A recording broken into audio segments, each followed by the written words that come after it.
Hello दोस्तों, the civil academy में एक बार फिर आप सभी का स्वागत है। मैं हूं अमरेंद्र कुमार और आज हम लोग पढ़ने वाले हैं भारत की जलवायु का चौथा पार्ट।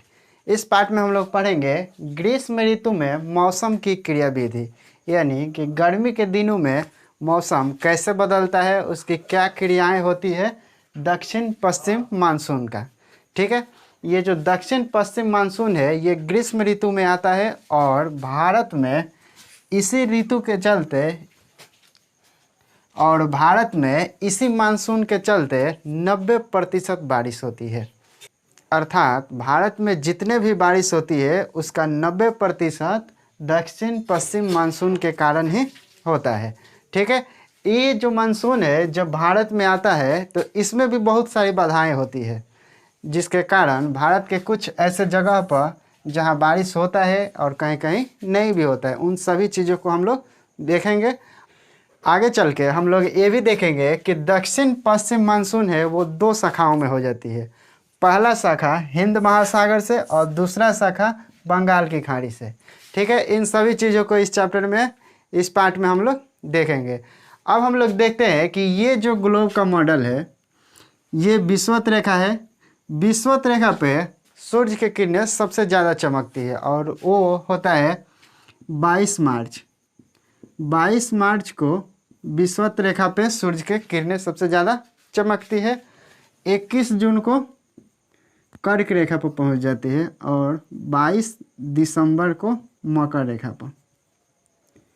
इसमें होता क्या है कि जैसे ही सूर्य उत्तरायण होता है, अर्थात कहने का मतलब है कि जब सूर्य विषुवत रेखा से जैसे ही उत्तर की तरफ बढ़ना शुरू कर देता है और गर्म होने के साथ साथ जो पछुआ जेट धारा है वो भी कमज़ोर होने लगता है और कमज़ोर होने के बाद उसकी जो दक्षिण शाखाएं होती है जो भारत में बहता है वो कमज़ोर होने लगता है। और कमज़ोर होने के बाद होता क्या है कि केवल उसकी एक शाखा बच जाती है जो हिमालय के उत्तर में बहता है। यानी इसके पहले पार्ट में जब हम पश्चिमी विक्षोभ बता रहे थे उसमें बताए थे कि ऐसे जो होता है पछुआ जेट धारा ये दो शाखाओं में बहता था। ठीक है, जो ऊपर वाला है ये उत्तरी शाखा और जो नीचे वाला है वो दक्षिणी शाखा। दक्षिणी शाखा जो हिमालय के दक्षिण में होता था और पछुआ जेट धारा हमेशा या सालों भर उत्तरी शाखा में बहती थी जो हिमालय के उत्तर दिशा में आती थी। लेकिन जैसे ही शीत ऋतु या ठंडी का मौसम आता था तब वो एक अलग शाखा उसका बन जाता था जिसको दक्षिणी शाखा बोलते हैं। वो हिमालय के दक्षिण के में बहता था और उसी से भारत के मौसम जो होते थे वो प्रभावित होते हैं। इसको बहुत डिटेल से हमने पश्चिमी विक्षोभ का जो पार्ट है उसमें पढ़ाया है। यदि आप उसको नहीं देखे होंगे तो देख लीजिए। अब हम लोग यहाँ से पढ़ेंगे कि मार्च और अप्रैल के मौसम की क्रियाविधि, यानी मार्च और अप्रैल मौसम की क्रियाविधि।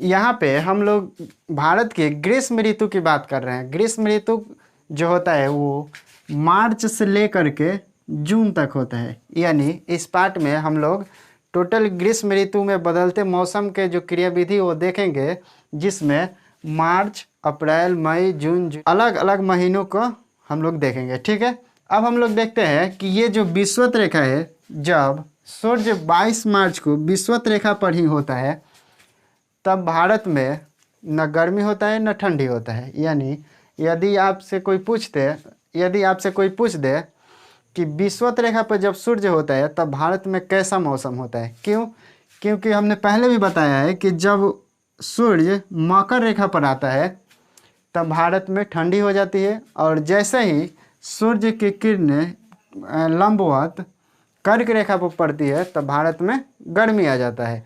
तब आपको दिमाग में आएगा कि यदि सूर्य की किरण ये जो विषुवत रेखा है इस पे पड़े, ठीक है, विषुवत रेखा को एक दूसरे नाम से भी बुलाते हैं जिसको भूमध्य रेखा भी बोलते हैं। कहीं कहीं मतलब मिलेगा विषुवत रेखा या भूमध्य रेखा, दोनों एक ही होता है। यदि सूर्य की किरणें इस विषुवत रेखा पे हो तब भारत के मौसम कैसा होता है? तो उस टाइम में आर्द्र और शुष्क दोनों होता है, यानी न ज़्यादा ठंडी होती है और न गर्मी होती है। ठीक है, वो महीना होता है मार्च का, यानी कि मार्च से जैसे ही सूर्य की किरणें ऊपर बढ़ने लगती है, तो अभी भारत तक पहुंचा नहीं है, लेकिन जैसे ही उत्तरी गोलार्ध की तरफ बढ़ता है तब भारत के जो पश्चिमोत्तर ये भाग है वो गर्म हो जाता है। और गर्म होने के बाद होता क्या है कि यहाँ पे निम्न दाब बन जाता है। निम्न दाब इसलिए बनता है कि जैसे ही पश्चिमोत्तर भाग गर्म होता है तो वहाँ पे जो वायु होती है वो भी गर्म हो जाती है, और गर्म होने के बाद वो अपने स्थान को छोड़ करके ऊपर चली जाती है, जिसके कारण होता है कि वहाँ एक वैक्यूम क्रिएट हो जाता है, निम्न दाब बन जाता है। निम्न दाब बनने के कारण आसपास के जो स्थानीय हवा होता है उस जगह को भरने के लिए आ जाता है। इसमें ये जो लो प्रेशर जगह है या निम्न दाब का जो जगह है, इसमें ये जो स्थानीय हवा आता है वो बारिश नहीं करा पाता है। इसलिए नहीं करा पाता है कि जो भी हवा होता है वो स्थानीय होता है, स्थल खंड से ही आता है, उसमें नमी की मात्रा नहीं होती है। और ये जो निम्न दाब है वो इतना शक्तिशाली नहीं होता है कि यहाँ पे जो समुंदर है, हिंद महासागर, अरब सागर या बंगाल की खाड़ी, वहाँ के जो हवा है जिसमें नमी उपस्थित है, उस हवा को ये निम्न दाब नहीं खींच पाता है, जिसके कारण यहाँ पे वर्षा नहीं होती है। और वर्षा नहीं होता है, लेकिन जो हवा बहता है वो काफ़ी तेज़ बहता है, क्योंकि ये स्थानीय हवा होता है। आप बहुत बार ऐसे देखे होंगे कि जो अप्रैल या मई के जो मौसम होता है उसमें दिन भर बहुत गर्म गर्म हवा बहेगा और शाम में धूल भरी आंधी आ जाता है। उस टाइम में होता क्या है कि जैसे बहुत सारे शादी समारोह हो या पार्टी हो, उस सब में बहुत सारा दिक्कत आने लगता है, क्योंकि एक आंधी बहना शुरू हो जाता है, और आंधी बहने से जो भी उसमें टेंट वेंट लगाया हुआ रहता है वो सब चीज़ उड़ा देता है। इसीलिए जो मतलब मार्च और अप्रैल का महीना है उसमें ये सब पार्टी या फंक्शन करना थोड़ा मुश्किल होता है। ठीक है, इस लो प्रेशर जगह को समझने के लिए इस लो प्रेशर जो जगह है, निम्न दाब जो जगह है, ये इसमें बारिश नहीं होता है, क्योंकि जो इसमें जो प्रेशर या हवा जो भरने के लिए आता है इस निम्न दाब जगह को, वो स्थानीय होता है। जैसे आप समझने के लिए ये एक प्लास्टिक का बोतल लीजिए जो काफ़ी पतला हो, या प्लास्टिक या गुब्बारा हो गया, उसमें जो भी हवा है अपने मुंह से मतलब उसको निकाल दीजिए। जैसे ही उस हवा को निकालते हैं वो बोतल पिचक जाता है। पिचकने के पीछे कारण क्या होता है कि बोतल के अंदर जो वायु दाब थी वो कम हो गया, यानी निम्न दाब हो गया, और उसी निम्न दाब को भरने के लिए आसपास के हवा जो होता है या आसपास के जो वायुमंडल होता है वो आ जाता है, जिसके कारण वहाँ एक टकराव होता है, और उसी टकराव के कारण बोतल पिचक जाता है। ठीक है, तो यही होता है मार्च और अप्रैल में। मार्च और अप्रैल में होता क्या है कि दिन भर काफ़ी तेज़ हवा बहेगा गर्म, और शाम में आंधी आएगी जिसमें धूल भरी होती है, जिसमें साइकिल या मोटरसाइकिल चलाना एक मुश्किल काम हो जाता है। यही है मार्च और अप्रैल का मौसम। ठीक है, उसके बाद हम लोग देखते हैं कि मई का, यानी मई मौसम की क्रियाविधि। अब हम लोग देखेंगे कि मई मौसम की क्रियाविधि, अर्थात मई में जो मौसम बदलता है वो उसका क्या क्रियाविधि है। मई का जो महीना होता है उसके पहले सप्ताह में ही जो सूर्य उत्तरायण की तरफ बढ़ रहा है वो भारत में प्रवेश कर जाता है, यानी ITCZ, जिसका पूरा नाम होता है अंतः उष्णकटिबंधीय अनुसरण क्षेत्र, जहाँ पे वायु टकराती है ये निम्न दाब के क्षेत्र में, वो भी खिसकना शुरू हो जाता है। अर्थात कहने का मतलब है कि जैसे ही ये सूर्य उत्तरायण या उत्तरी गोलार्ध की तरफ बढ़ने लगता है तो ITCZ भी बढ़ने लगता है, और मई के पहले सप्ताह में वो भारत में प्रवेश कर जाता है। मई के पहले सप्ताह में भारत में प्रवेश करते ही उससे जो प्रभावित होते हैं वो तमिलनाडु, केरल और आंध्र प्रदेश और कर्नाटक, लेकिन इसमें जो मुख्य रूप से प्रभावित होते हैं वो 3 ही है। तमिलनाडु हो गया, केरल हो गया और कर्नाटक हो गया। ये जो 5 मई को प्रवेश करते हैं भारत में, या मई के पहले सप्ताह में आईटीसीजेड जो प्रवेश करता है उसको प्रवेश करते ही वर्षा होती है। ये जो वर्षा होती है वो मानसूनी वर्षा नहीं होती है, इसको फुहार बोलते हैं, या इसको और भी नाम से जाना जाता है जिसको मानसून पूर्व फुहार बोलते हैं।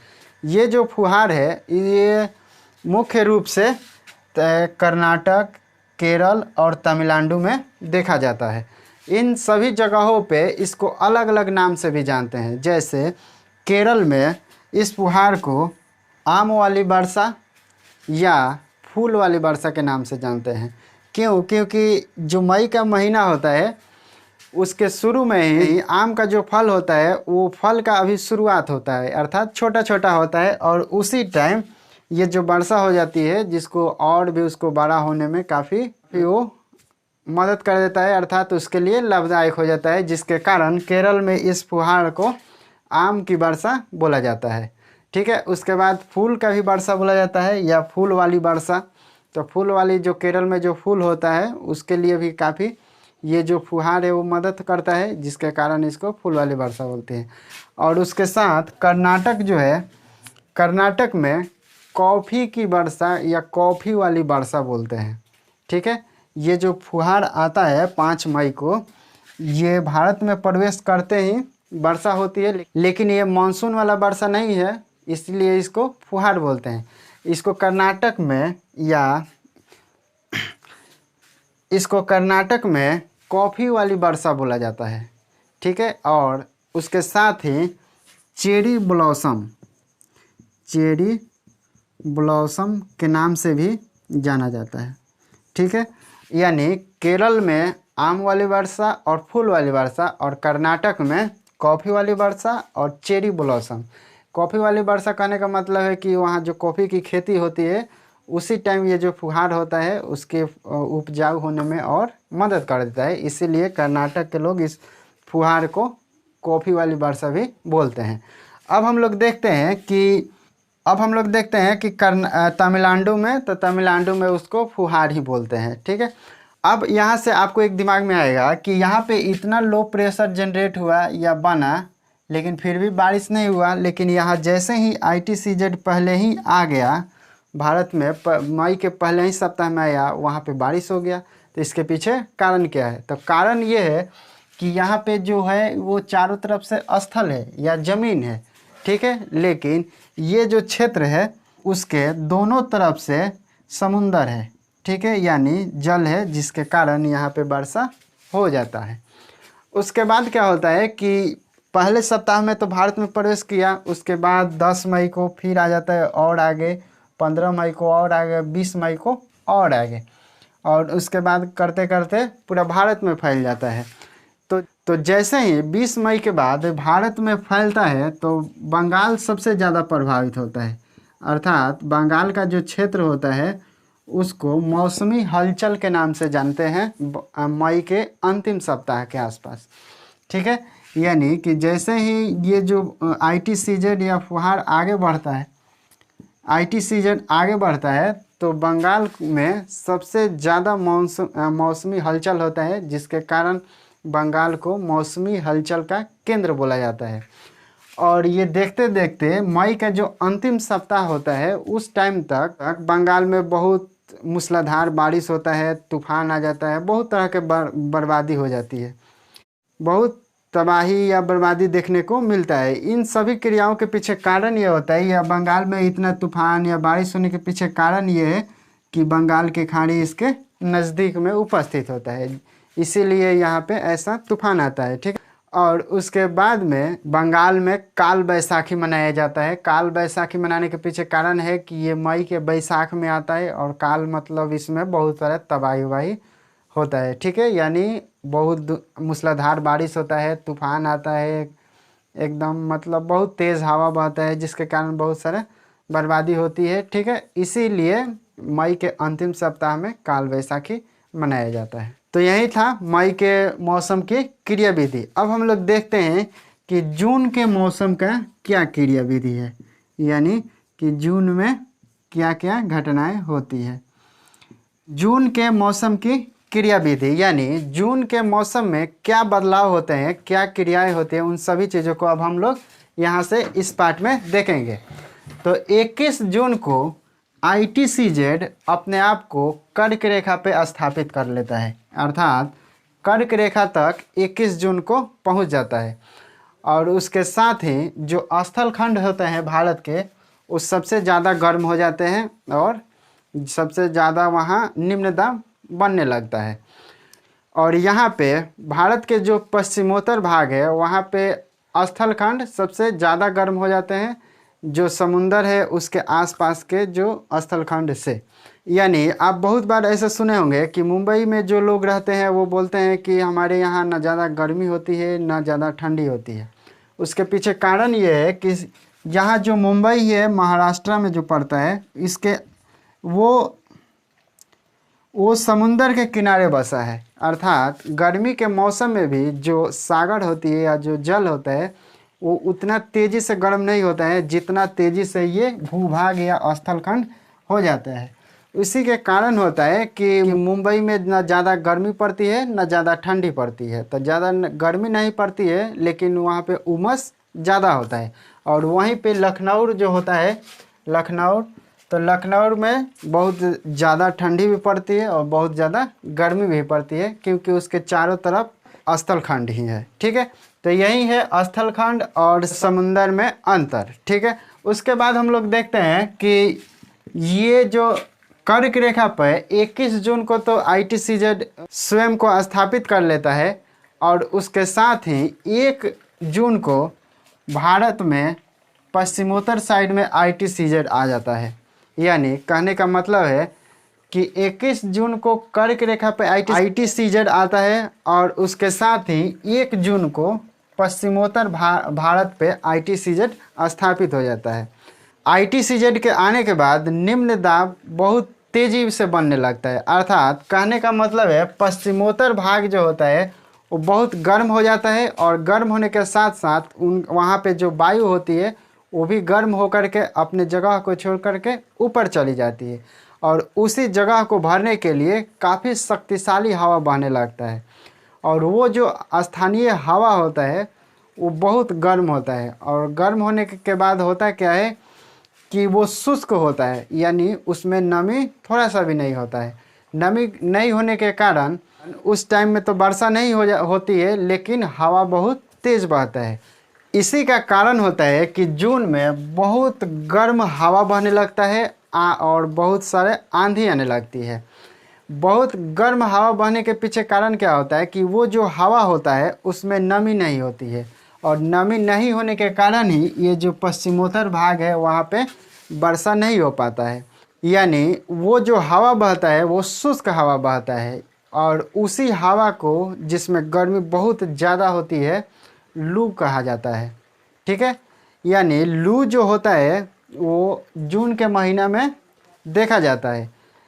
लू शुष्क और गर्म होता है। शुष्क कहने का मतलब उसमें नमी की मात्रा नहीं होती है।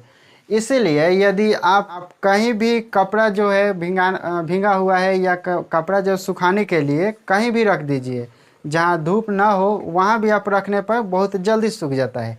इसके पीछे कारण होता है कि उस टाइम जो हवा बहता है उसमें नमी की मात्रा नहीं होती है और वो काफ़ी शुष्क होता है, जिसके कारण जहाँ भी उसको नमी दिखाई देता है उसको आकर्षित कर लेता है या खींच लेता है।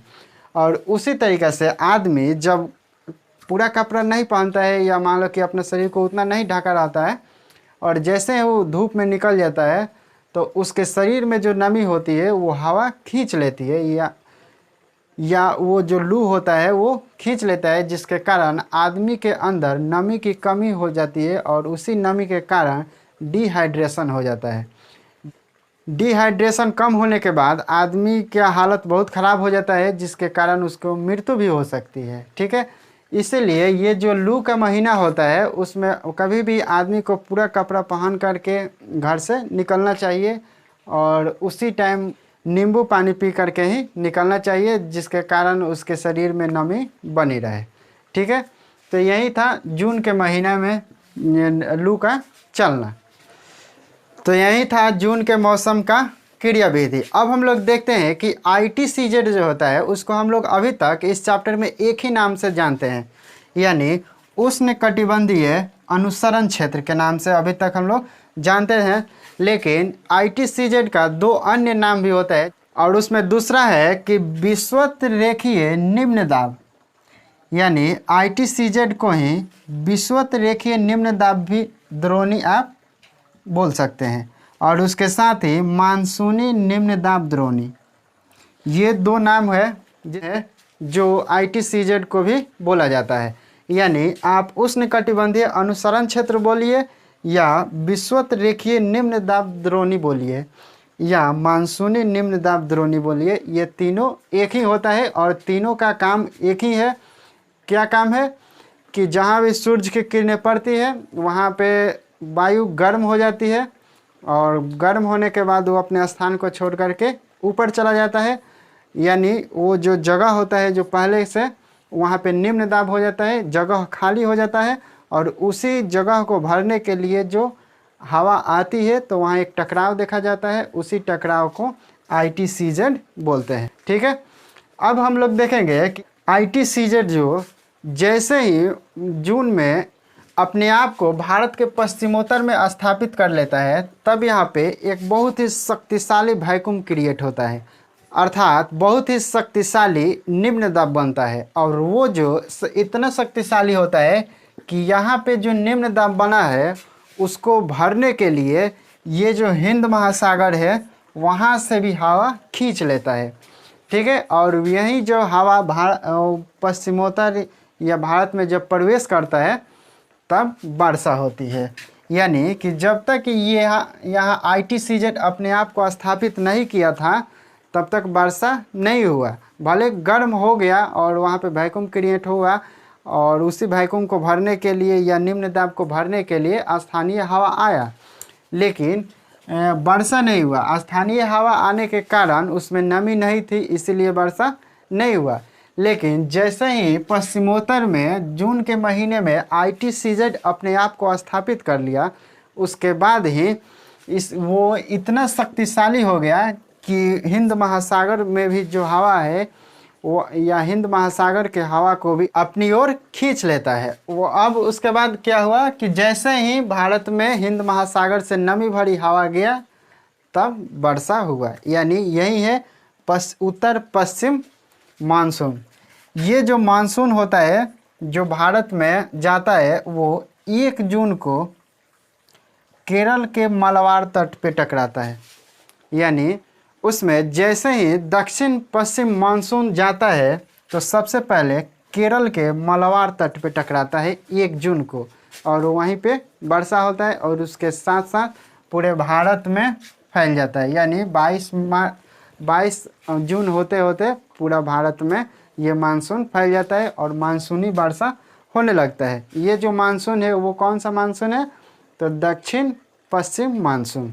ठीक है, दक्षिण पश्चिम मानसून कहने का मतलब है कि इस साइड भारत के पश्चिम पड़ता है और नीचे जो ये साइड है ये दक्षिण पड़ता है, और इसी के बीच से हवा जो है, ये नमी भरी हवा जो है वो भारत में प्रवेश कर रहा है, जिसमें नमी की मात्रा बहुत ज़्यादा है, और यही हवा भारत में पहुंच करके वर्षा करा देती है। और भारत में जितना वर्षा होता है उसका 90% जो भाग होता है यही दक्षिण पश्चिम मानसून के कारण ही होता है।